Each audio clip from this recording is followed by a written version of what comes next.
All right, well, here we are again.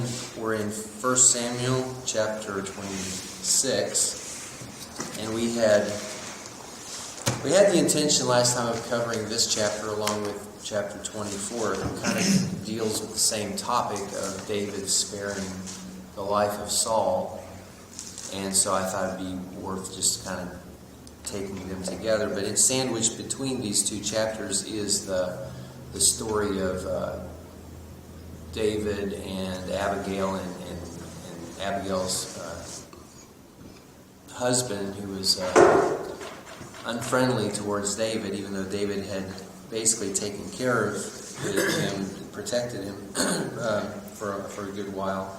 But we set that aside for the moment, and so we're going to go into continue with chapter 26 today. And we'll just start with verse 1. I'm going to kind of read through it. And the question I have before I start is, though, obviously God supersedes over the affairs of men, and He allows things to happen for reasons. And so, what do you think is the reason why we have this second episode of David sparing Saul's life? Now, there are some people who don't believe the Word of God who believe this is actually the same incident as in chapter 24, just written differently, and we don't take that view, of course, but so I'm going to get that out of the way. But why do you think there's a second episode here? And just as you read through, give consideration to what the lesson you think is as we go through. So verse 1, and the Ziphites, remember we were in the area of Ziph. I've got a map here. I want to make sure that all of you are kind of familiar with the territory where we are. I'm going to turn it around here so you can kind of see that, as you know, as we talked before, Saul is basically up in this area up here. Sorry, Andrew, you can't see too good. And over here is Gath, where we're getting ready to go again soon. And David had gone there and had to feign madness to get out of there. Remember that? And over here, down here is Ziph. This is the mountainous area where he's been playing mountain goat. And so these are where the Ziphites are. Okay? So the Ziphites came unto Saul, so they trucked up north to where Saul is, saying, doth not David hide himself in the hill of Hachilah, which is before Jeshimon? That's a question. It's like, he's still here. Now Saul had come after him, remember. And why did Saul leave before? Why did Saul leave his 3,000 men? Why did they go leave David alone in chapter 24?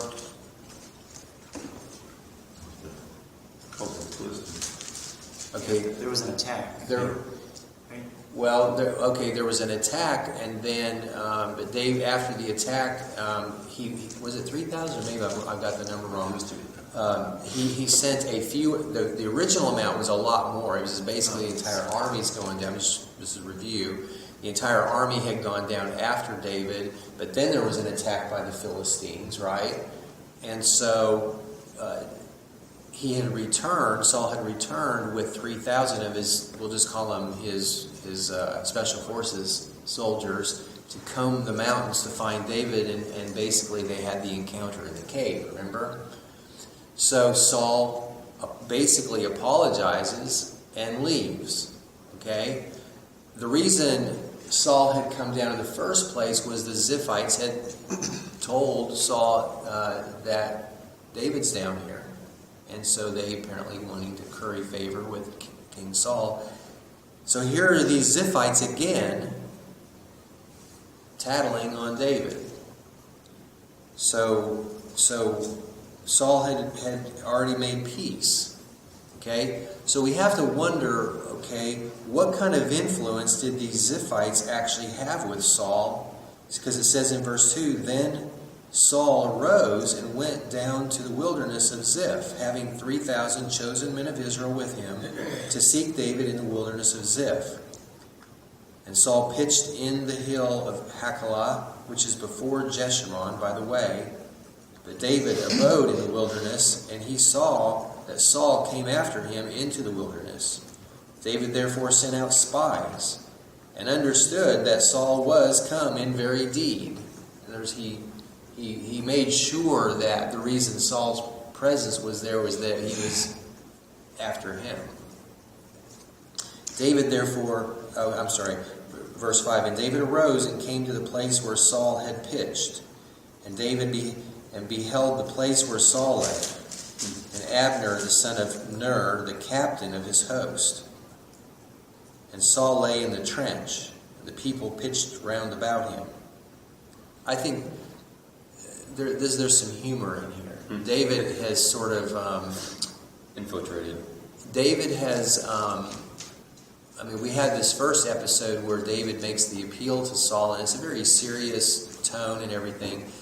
Here, in this case, David almost takes on a little bit of sarcasm. He's starting to,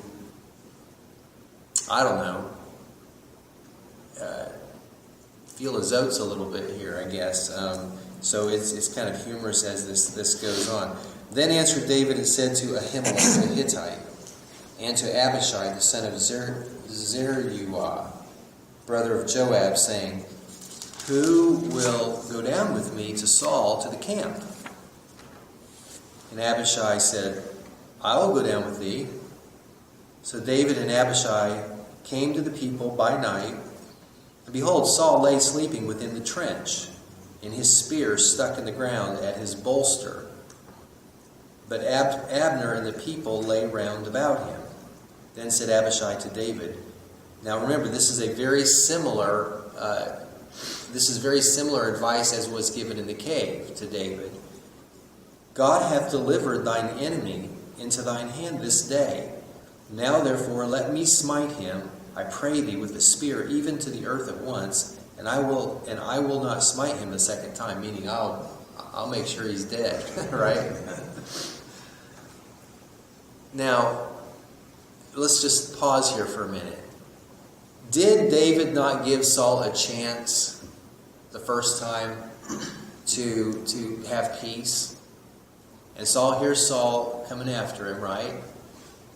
So, what is it about this situation that can you imagine being David and trying to call off his friend from defending him? What his rationale is? This man is trying to kill him. He's right here. He's already reneged on his promise. So it would be a fairly compelling and persuasive argument, don't you think, coming from Abishai here, to just basically take care of the problem.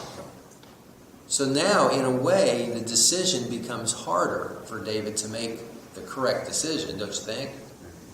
Any comments here? It looks like David's really been meditating on truth. He hadn't been struggling with these thoughts. He didn't have to say, yeah, that kind of... He firmly knew the right answer because he'd been meditating. He hadn't been listening to talk radio, and he hadn't been getting bad information. He'd been meditating on God's truth, and he'd been communing with God. So that's why I reckon he had success. Mm-hmm.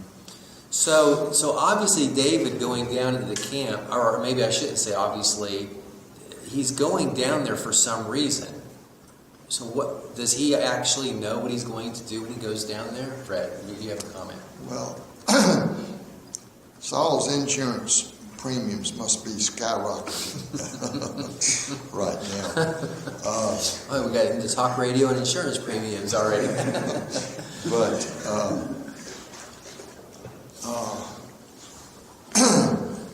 I was going to throw out that same question. Why did he go down there?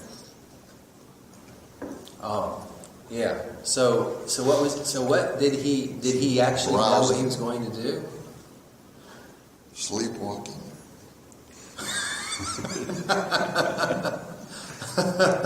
Yeah, Bob? I think David went down just to see and prove that the Lord was with him and was going to take care of him. And they kind of showed the men that were with him he was unafraid, regardless of the circumstances, that he trusted God to protect him and take care of him. I don't really see another reason whether he would. Madame, he didn't have a reason strategically. If he had not planned to try to kill Saul, there was no reason strategically why he would have done that. Seems like he spoke truth, because that's what he does at the end. He yells out and says, "Hey, here's the truth." So he spoke the truth in love. That's really what he ended up doing to Saul and the person who was supposed to be guarding him. This is a crazy idea. I mean, he's walking right down in the middle of the camp, in the middle of the night. One person needs to wake up and set the alarm. And he's got the whole army around him. This is a very daring thing, Fred. It is, and David is a Christ figure here, symbolic of Christ. He gives Saul a second chance. And praise God. Are you thankful God's ever given you a second chance on something? Yeah. And a third, and a fourth. He could have pinched my head off 1,000 times. And so I see this also as an insight into human nature. Mm-hmm. Saul made a decision in chapter 24 to leave David alone, but did that decision last? We see human nature. Now, some speculate that Saul was. David obviously had other enemies than Saul. There is a man who's mentioned. I cannot remember. Maybe somebody can remember his name, but he's actually mentioned and who apparently is in Saul's court and may carry some influence with Saul. So that's one idea why Saul just seems to go back. But Saul basically just seems to be pretty flaky. I mean, I think he doesn't have a firm root. It's not in the Lord, and so we're going to see Saul do some. I mean, we're going to see ahead that Saul, after having run off all the witches and people like that, he's actually going to go and consult one. He has no consistency at all, and so yes, Bob. Because Saul was not being guided by the Lord anymore. Right. Because back when David was anointed, the Spirit of the Lord came upon David and departed from Saul. Right. So, Saul only out at times he would defer to Samuel for advice because he definitely didn't get any communication from the Lord at this point. Yeah. And so he just reacted out of a strictly human evil thing. I mean, because he's thinking to himself, well, here I'm the king, and this young punk is going to take over my kingdom. And so, and my son Jonathan's not going to be the king. Mm-hmm. So, that's how the human mind works sometimes when you're not trusting the Lord or following the Lord. Since it doesn't seem logical for David to go down into this camp, and given we're getting ready to, I'll read another verse here in a minute. Is it possible, and this is what you were talking about, Bob, earlier, is it possible that this is this, Fred, you said David is a type of Christ, okay? Is it possible that David is Spirit-led here, and that maybe he doesn't even have an explanation for why he's doing what he's doing, but that he's actually Spirit-led? Let's continue on and see. I'm not going to make a firm argument about that. It's just a question. Yes. Just a quick question. So, is it true that Saul was the people's choice? That wasn't God. Is that right? The people chose him, whereas God chose David. Is that true, or did God? I can't remember how Saul got there. Well, Saul was anointed by Samuel. So in that sense, he was So Samuel chosen picked him out by God. Fred? To apply this to us today, and we all have a sinful nature, and all our decisions don't stand, but do even more so the unsaved man have some degree of Saul in them, more than the believer. And to me, at least, that's why we have such verses as 2 Corinthians 6:14, be ye not unequally yoked together with unbelievers. They make their decisions differently. They don't stand by the decisions they do make. They can make an agreement with you today, and next month they're on some other agenda. And you're asking for trouble if you marry an unbeliever, or if you get in a partnership with them. Do not do that. Amen. Okay, let's continue on. And so we are in verse 8, and Abishai is saying to David, God hath delivered thine enemy into thine hand this day.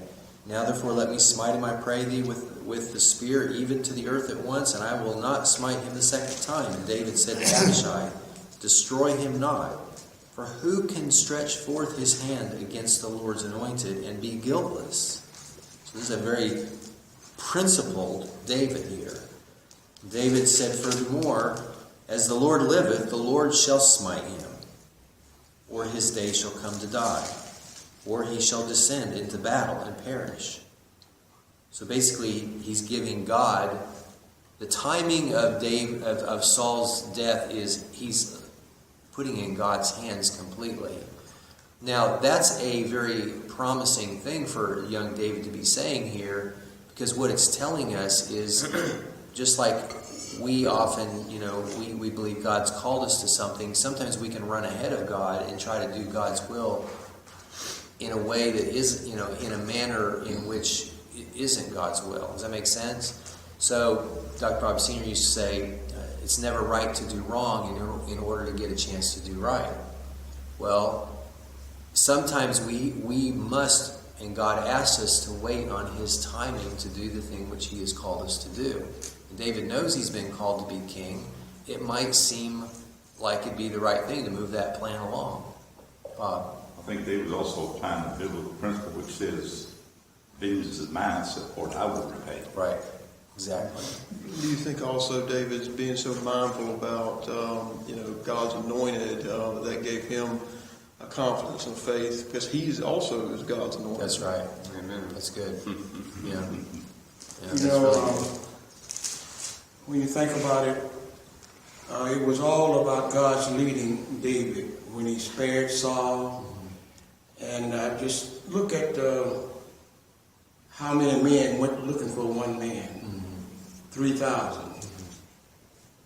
And you say David walked through the camp, but wasn't it David who said, though I walk through the shadow of the valley of the shadows of death, yeah, that's good. That's really good.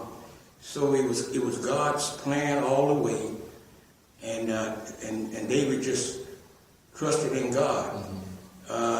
He didn't let the human spirit take over him. If he had it, he'd have been like his partner that said, let's take him out right now. But David said, no, don't do that. And then another time, somebody was cursing David. And David said, let him curse. Maybe God allowed it. And sometimes God let us get beat over the head. But we need to hold our peace. So it's really a lot of deepness in here about how God will protect us if we just be still.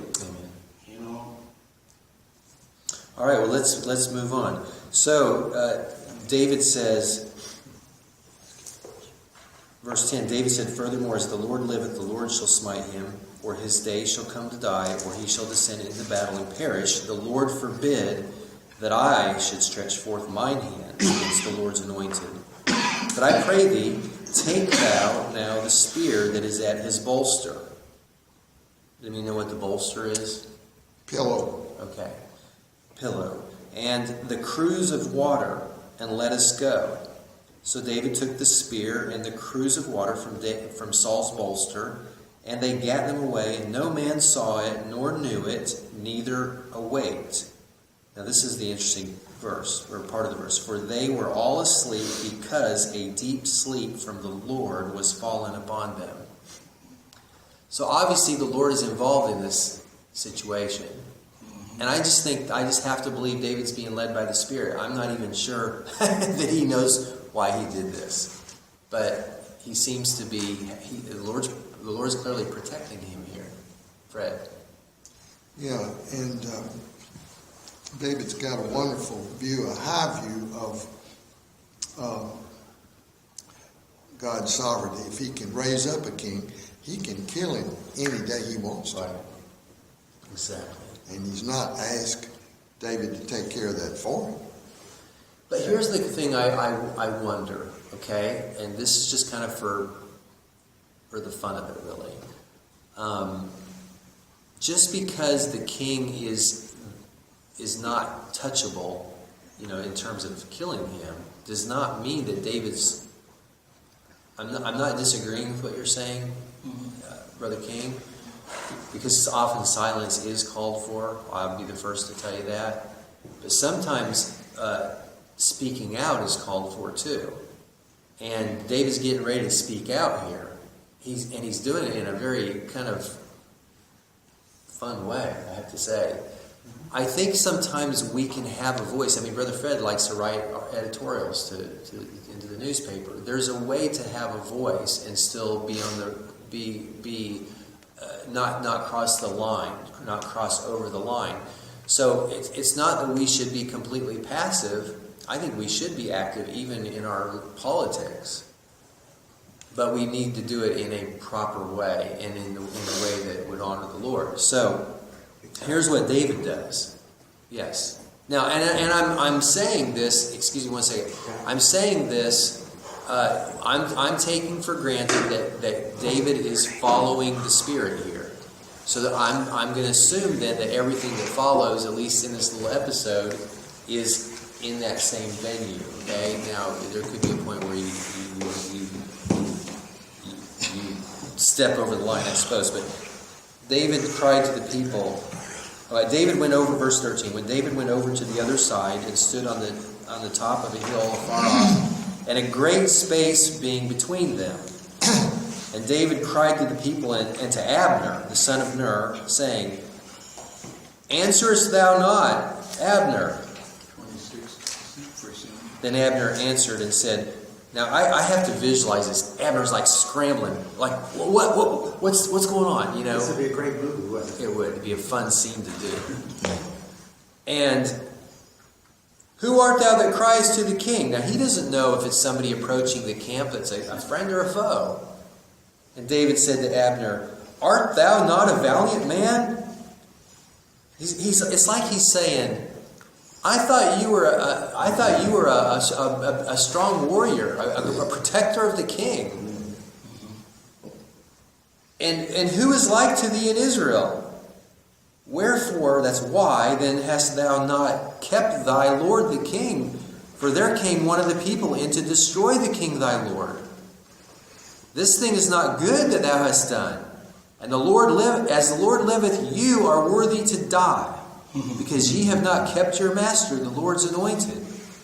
And now see where the king's spear is, and the cruse of water that was at his bolster. He's literally mocking him.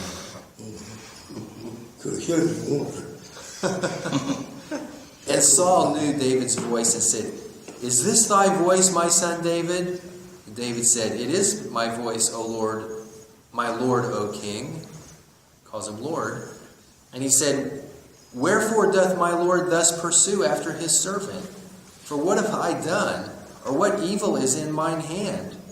Now therefore I pray thee, let my Lord the king hear the words of this servant. If the Lord have stirred thee up against me, let him accept an offering. But if they be the children of men, and this is where we get the idea that maybe Saul has been influenced by others to come and do this. But if the words, we're talking about the words now. Now therefore I pray thee, let my lord the king hear the words of thy servant. If the Lord hath stirred thee up against me, let him accept an offering. But if they be the children of men, cursed be they before the Lord. I'm sorry, it wasn't the words, it was the people. For they have driven me out this day from abiding in the inheritance of the Lord, saying, go serve other gods.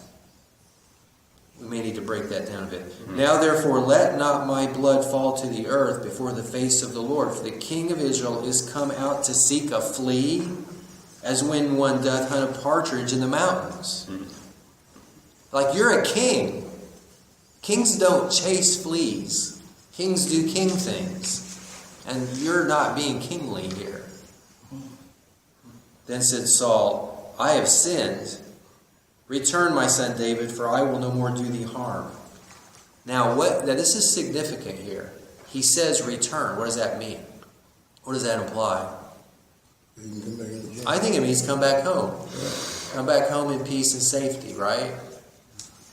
Some would argue that one of the reasons why Saul has gone after David is because the first time this happened, David didn't come back. He went back into the stronghold, stayed in the caves. And there may have been some resentment, just for what it's worth. So Saul is telling him to come back, and we'll see whether he does or not, right? Chuck, I was thinking about Matthew 18. It says if thy brother shall trespass against thee, go and tell it to him alone. Then it goes to step 2, step 3, and step 4. So I think he's at step 3 or 4 now. He's telling it to the whole church. I wonder if he's following this example. He's not bitter. He's not angry with him. He's not going to kill him. But he's following this path of communicating and say he's trying to I wonder if we can say he's following those steps. Well, I don't know. Because he seems to be. He's trying to reconcile. He said, "There's no need to do this. There's no need for you to feel this way." Now I have to tell it to all of y'all. Saul, there's no need to. I could have done this, but it's wrong. And so I wonder if he's an example. He's trying to follow those steps. Mm-hmm. Good. Verse 21, Then said Saul, I have sinned, return, my son David, for I will no more do thee harm, because my soul was precious in thine eyes this day. That means you spared my life. Mm-hmm. Behold, I have played the fool, and have erred exceedingly. David answered and said, Behold the king's spear, and let one of the young men come over and fetch it. The Lord render to every man his righteousness and his faithfulness. For the Lord delivered thee into my hand today, but I would not stretch forth mine hand against the Lord's anointed. Now to me, what he's doing here is he's giving a testimony. It's almost like he's in court, and he's his own attorney here, and he's basically saying, I have proven today to you all, in the presence of you all, that I am not after the king, and you all are witnesses of this. And behold, as thy life was much set by this day in mine hands, so let my life be much set by in the eyes of the Lord, and let him deliver me out of all tribulation. Then Saul said to David, Blessed be thou, my son David, thou shalt both do great things, and also shalt still prevail. So David went on his way, and Saul returned to his place. So, any comments on this conflict resolution here? So a gentle answer turns away wrath. So David could come over there and been angry, upset, and made things worse, and gotten Saul upset. But David, a gentle answer. And now here's Saul 2 times responding very softly, apologetically. I was wrong. Maybe it's not permanent, but there's a principle here that comes to mind. Maybe Sam would weigh in on this, but it kind of reminds me in the military we have when we do something. Sometimes and actually this is certainly true in law enforcement, is you try to use the least amount of force necessary to accomplish what you're trying to do. And that's kind of what David's doing here. And he's actually calling on the Lord. He's basically saying, the Lord's going to protect me. And since the Lord's going to protect me, y'all might want to rethink what you're doing here. And David doesn't have to fight that hard. God's on his side. Why does he? I reckon it's when we think we have to fix this problem, we have to do it. Right. David says. So how often is that true in our lives? How often would the Lord resolve our conflicts if we simply went to Him and just told Him we're trusting in Him? As we see David consistently doing in the Psalms, he consistently tells the Lord, and he exalts the Lord.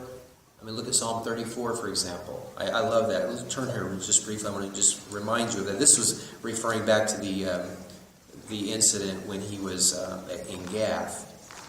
But Psalm 34, when he feigns madness, and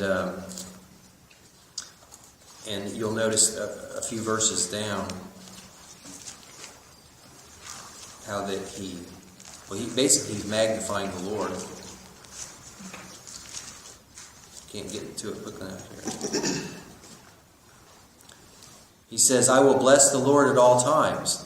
At all times, right? His praise shall continually be in my mouth. My soul shall make her boast in the Lord. This is basically exalting the Lord's strength.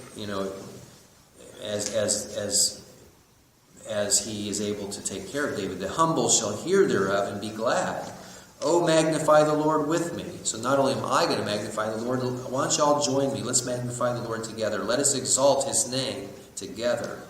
I sought the Lord, and He heard me and delivered me from all my fears.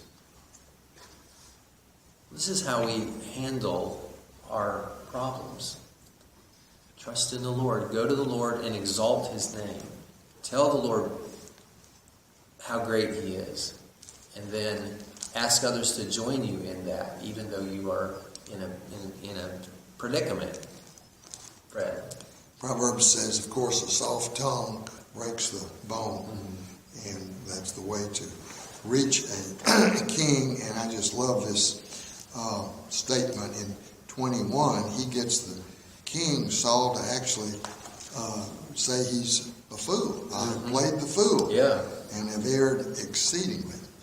And what would you be thinking now if you were one of Saul's lieutenants or soldiers after this? Mm-hmm. Would this affect your loyalty to Saul, who said he's an acting fool? Mm-hmm.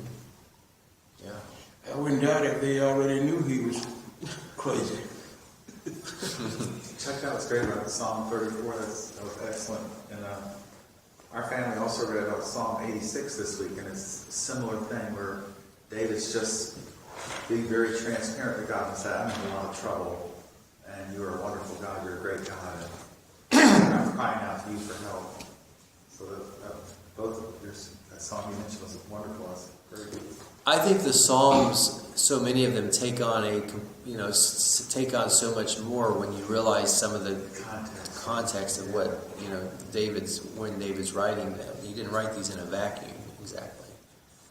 Bob. Well, two things. It probably might not even made any sense to David for him to go forth into the camp. But the one thing that he did, he was being led by the Lord, and he was just yielding to that, regardless of what he was asked to do. And that's what the Lord wants us to do many times. He just asks us to do something. He just wants us to do it. He doesn't always show us the way it's going to end or show us how we're going to get to that place in our life. He just wants us to do what He asks us to do, and then He'll take care of the end result. And so many times we're in our human mind, we're afraid of that. I'm sure that in the back of David's mind, there was a certain amount of fear because he went to a camp where there was 3,000 plus men, and anything could have happened. But as we see, the Lord was with him, and I think and that brings to my mind an old song. It says, simply trusting every day, trusting through a stormy way, even when my faith is small, trusting Jesus. That is all. That's all he asks us to do. Now it's good. I'm gonna go out on a limb here for a minute. I'm gonna make a proposal here and see what y'all think. Is it possible? I know we've talked about the Lord David possibly being led by the Spirit. Okay, but is it possible also that David is really a forward-thinking person and really does believe in appropriate means of reconciliation? In other words, is it possible that because remember how David went to Saul and said, I can kill Goliath because I killed a bear and a lion. Okay, so he had previous experiences to call upon to believe and have faith that he could do this again. Was it possible that because he had the previous encounter where he was able to conciliate Saul, that he thought he could do it again, and so he just marches forward in faith, believing that he can accomplish a reconciliation? All he needs is a little token of something. That spear will do just fine, and that little cruise of water, that'll do just fine, and he actually intends to try to bring out a reconciliation, a solution out of this mess as a strategy. Can we give him that much credit? It's something to consider anyway. Sam? David has a clear conscience. He said, as far as it depends upon me, I've tried to do this so I can go to bed at night and sleep well. I have a clear conscience. But he's being aggressive. He could have stayed away and just said, I'm going to continue trusting the Lord, but he didn't. He actually took some action here towards reconciliation with this activity he's doing. You see what I'm saying? And that's There's a proactiveness here. And he's taking on some risk in order to do it. And I think that's really interesting. Amen. Well, we know Saul. We know David still loved Saul. Because even after Saul was killed, he had that was an Amalekite. He had the Amalekite killed, because he laid his hand against God's anointed. I feel like if David had any kind of, if he had any animus towards Saul, that would have been a time for him to express. To not care, to express it. It was like, well, he's dead now. I don't have to. I don't right, have to exactly. show that. But he actually mourned Saul's death. So I think David just had love, and I think it's just like it's love thinketh no evil, and I think that David just had love, it's kind of Christ-like love, where it's not conditional. Well, it's like, I like that, and it's like love doesn't quit trying to reach out and trying to resolve the conflict. A lot of parent-child relationships, on one side or the other, are of that nature, where you have, possibly just an estranged situation, and one or the other is continually trying to make an effort, trying to bring back reconciliation. Jerry? God loves David so much. He, for David to do this, to get this spear and water bag, he put the enemy to sleep. That's right. That's right. Deep sleep. Yeah. That's one reason why he was able to. So this to me is a fairly nuanced account here. What I mean by that is this. David is not responding inappropriately, but he's not being passive either. Right. He's doing something proactively, and he's taking on risk in order to do it. This could have completely blown up in his face, but he's trusting the Lord, and the Lord was there for him as an ally to put the people to sleep, and so I just think that whole balance is really neat. That's just how I see this passage. Anybody want to make a final comment before we move along? Okay, Drew, and then Dave. I was just going to say, if you compare this account to the last account where it's kind of similar along the same line, the last one was a lot more. It wasn't chance, obviously. God had him there for a reason, but it was almost a lot more of chance where Saul just happened to be there in the same cave as David, and he didn't necessarily have to go out and do anything because Saul was right there. I'm just thinking about the message that this would portray to not only David's men, but Saul's men as well. And when this happens again, but now it wasn't just Saul just happened to be there, it was David actually went out to him and still didn't kill him. And I don't think David ever intended to kill him. And just the message that, you know, after David gets up and talks to them and everything, when they see how genuine and how real he is, and how his intentions were never against Saul. And I think he's proved that by these two things happening. So here's a question, and then with David and then Fred, I'm just going to put this out there so you can answer along with whatever else you're going to say if you want to, is how much trouble should we go through, or go to, I should say, in order to bring out reconciliation and to prove to not only the person but others around that we are making an effort to appease the situation. You can say what you wanted to say and then go to Fred. Well, maybe to that, in Matthew 18, it does seem like it doesn't say keep trying over and over again. It's this step process. Go to them privately, then take 2 or 3, then do it before the church, and then I think it says treat them as an unbeliever. So there's a step process. Jesus doesn't say just try forever. I mean, it's more and more serious. I can kind of see where you're getting at, the analogy of the privately in the church. It's almost like the cave, and in this situation, there's more public display of the situation. I say it's more real people serious. involved. Yeah. I had can I say my comment? I think one thing that is scary to me is that God will let us do the wrong thing. He'll let us sin. No matter how much God wants us to do the right thing, it's still up to us. And so, to me, it seems like it's the people's fault. In 1 Samuel 8:7, and the Lord said unto Samuel, hearken unto the voice of the people in all that they say unto thee, for they have not rejected thee, but they have rejected me, that I should not reign over them. So, God very clearly said, don't do this, this is wrong. Samuel told them, don't do it, he'll do this to your children and all this stuff.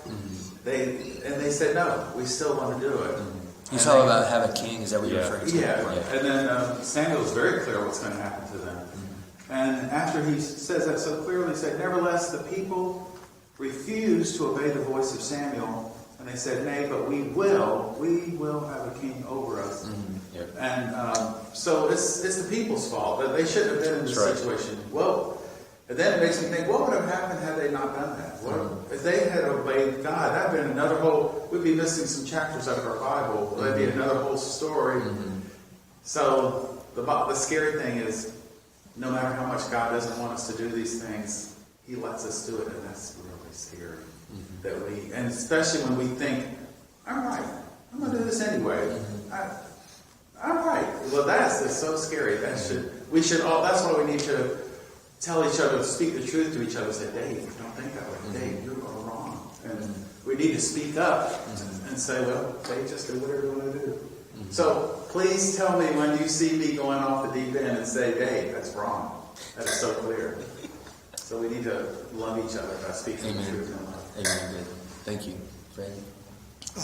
Even though David was an able warrior and could take care of his enemies with his own sword easily enough, and then even after he became king, he could have the authority, or he had the authority to have others remove his enemies. Yet consistently in the Psalms we see his restraint, and instead of taking care of his enemies, he asked the Lord to do it. Psalm 3,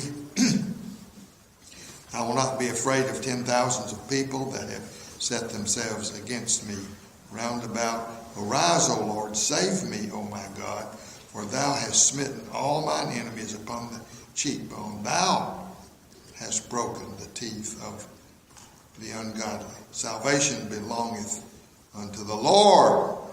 Thy blessing is upon thy people. These precatory psalms, these Zeppelin psalms, he lets the Lord fight his battles. Amen. Now, on that point, I'm going to make a transition, okay? Because we're out of time. For next week, Lord willing.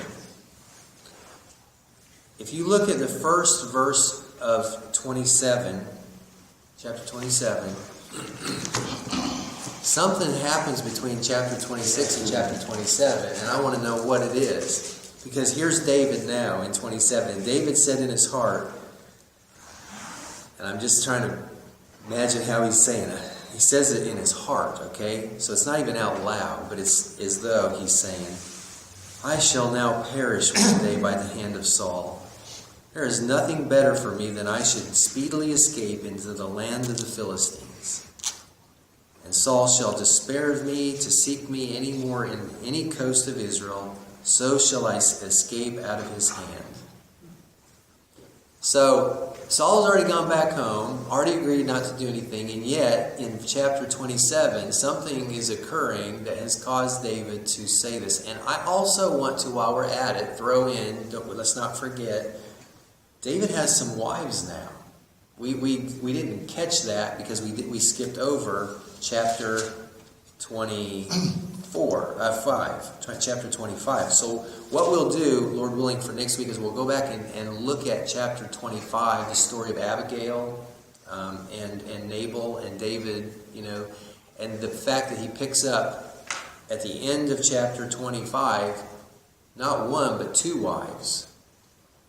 And does that have any factor into how he's thinking now and how he's doing things and what he chooses to do next? By heading back to, guess where? Going back to Gath. Remember where he feigned madness? What in the world is David doing? It'd be a great movie titled Back to Gath. Screenplay by Chuck Gibson. Does anybody have any understanding why David at some moments just shines just as bright as a light, and at other times he just seems so discouraged, off base? He's just like us, isn't he? We're just like him, I should say. All right, well anyway, we'll end on that note. But look ahead. Read chapter 25 and read chapter, if you would, chapter 20. This stuff's it gets really interesting. It gets really, really interesting as we see God's providence on how he protects David going forward from himself, literally. Andrew, got a song for us? I did. I lost my place. I don't know where it went. Any last comment anybody was dying to make that didn't? Adam? So. Well, I will say that I think the Lord seems to have had two reasons for causing all those people to sleep. It wasn't just it was to protect David, but I think it was also an opportunity to try David. Because how fully can he test him? Else to have everybody, have a perfect opportunity, no chance of anybody interfering with it. With him having the opportunity to kill Saul, he didn't do it. That's good. Yeah, absolutely. Good observation there. All right. Number 101. 101. I found a friend who was such a friend.